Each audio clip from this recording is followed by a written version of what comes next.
রাখি তুই কি করছিস বল? সকালবেলায় এখন আমি দেখাচ্ছি ঘড়িতে কটা বাজে। এখন ঘড়িতে বাজে হলো 9:37। এখন থেকে নিয়ে বসেছে 2 গামলা আম। এই যে এইটা হলো সব পচা আম, ও এখন খাচ্ছে। একদিকে আম খাচ্ছে, একদিকে ছাড়াচ্ছে।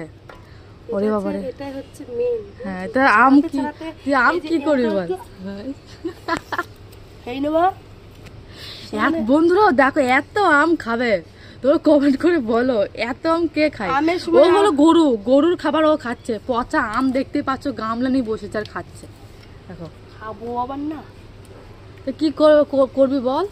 এটা বানাবো একটু, আমরা একটা ডিশ বানাবো, সেটা তোমাদেরকে দেখাবো। ডিশ না সবাই জানে, বাঙালি মানুষ সবাই জানে। বল আম সত্য বানাবো, ডিশ বলার কি আছে? সবাইকে জানে না, সবাই করে না এইসব।